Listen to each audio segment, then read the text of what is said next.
Assalamualaikum warahmatullahi wabarakatuh.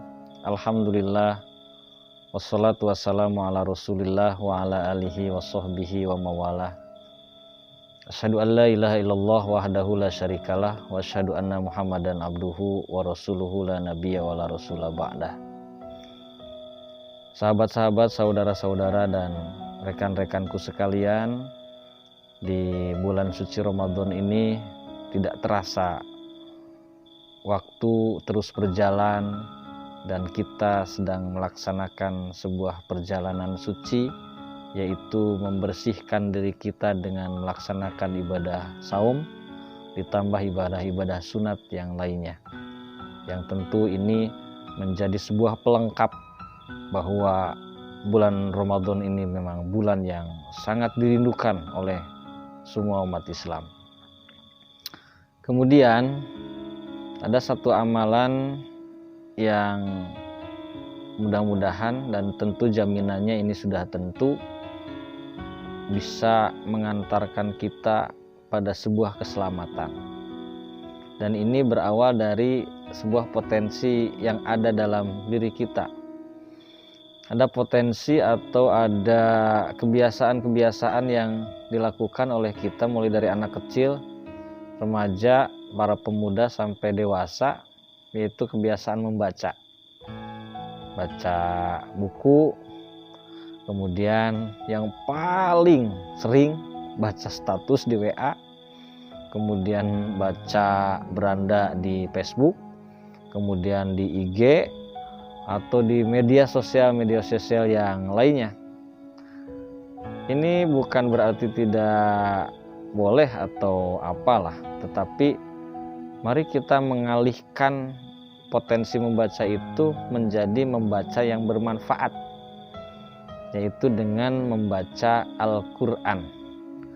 Karena Al-Quran ini sebuah kitab suci yang diturunkan oleh Allah Subhanahu wa Ta'ala, yang jika kita membacanya maka akan mempunyai nilai, mempunyai pahala, walaupun kita tidak mengerti atau tidak paham isinya.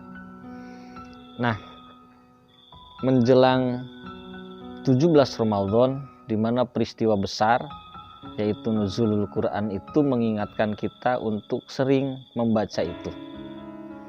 Al-Quran sebagai pedoman kita, apabila kita tidak membacanya atau kurang membacanya, maka tidak akan memberikan cahaya dalam kehidupan kita, tidak akan membimbing kita ketika kita dalam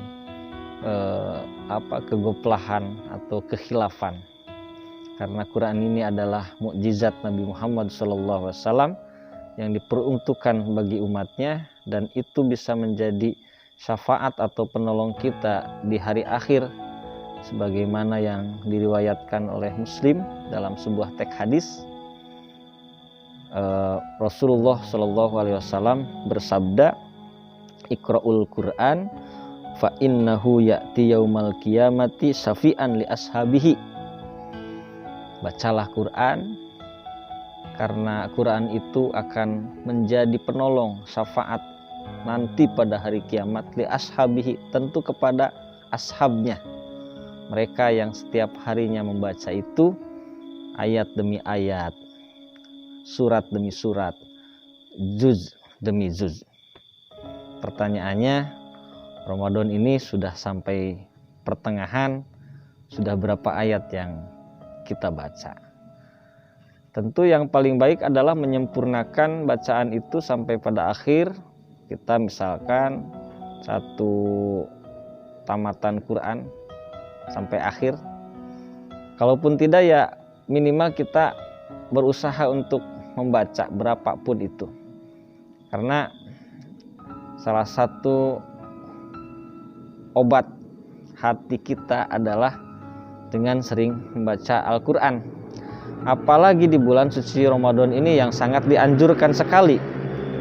Oleh karena itu, teman-teman dan sahabat-sahabatku sekalian, kita jangan malu nih untuk bertadarus, karena masjid-masjid itu, tempat-tempat ibadah itu, apalagi yang bisa disiarkan kecuali dengan membaca Al-Quran.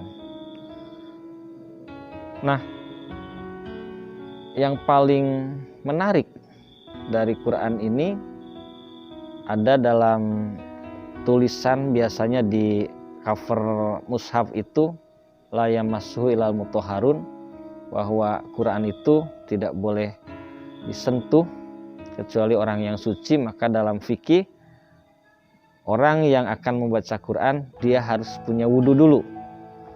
Setebal apapun karya manusia, sebagus apapun karya manusia, tentu tidak ada kewajiban untuk berwudhu. Tetapi Al-Quran ini apabila kita membacanya harus berwudhu dulu, harus suci dulu. Ini salah satu keunikan. Artinya kita akan masuk ke ranah kalamullah yang kita sendiri harus bersih secara lahiriah. Nah, secara batinnya tentu orang yang membaca Quran harus bersih batin dari apapun, sehingga fadilah-fadilah dari membaca Al-Quran ini bisa terserap oleh kita sebagai manusia pencinta Al-Quran. Nah, bagaimana dengan fenomena misalkan hari ini kita masih belum bisa baca Al-Quran, atau masih bisa tetapi masih belum lancar? Sebatas pengakuan itu boleh, tetapi kita harus berikhtiar. Maka dengan hadirnya Nuzulul Quran, memperingati Nuzulul Quran di setiap tahun kita menghadapi itu, mestinya menjadi sebuah motivasi semangat. Yang pertama, untuk yang belum bisa baca, mulailah belajar membaca. Dan saya punya keyakinan umur berapapun belajar baca Quran, insya Allah pasti bisa. Permasalahannya cepat atau lambat saja sebetulnya. Kemudian yang sudah bisa baca Quran, sedikit demi sedikit mempelajari isi kandungan dari Quran tersebut dengan kita membaca tafsir-tafsir yang disampaikan oleh para mufasir. Dan bagi yang sudah bisa ke arah sana, kita mengamalkan satu persatu, berproses mengamalkan apa yang ada dalam Al-Quran tersebut, didukung oleh ilmu-ilmu yang lain yang tentunya ini menjadi pelengkap dalam kehidupan kita. Ada satu analogi, jika kita membeli kulkas, kemudian kita tidak baca buku petunjuknya, maka akan salah memanfaatkan atau menggunakan kulkas atau lemari es tersebut. Pun sama, ketika kita hidup di alam dunia yang fana ini, yang sementara ini, ketika kita tidak membaca buku petunjuknya, jangan-jangan ada banyak kesalahan yang kita lakukan dalam berperilaku di dunia ini. Makanya mari kita sama-sama kembali dengan membaca Al-Quran, kemudian memahami isinya, kemudian kita mengamalkan Al-Quran itu tersebut. Dan tentu yang paling penting adalah ada guru, ada orang yang mengarahkan kita. Kita tidak belajar secara sendiri tanpa adanya pembimbing. Karena dulu pun sama, sahabat mengamalkan Al-Quran itu dibimbing oleh Rasulullah Shallallahu Alaihi Wasallam.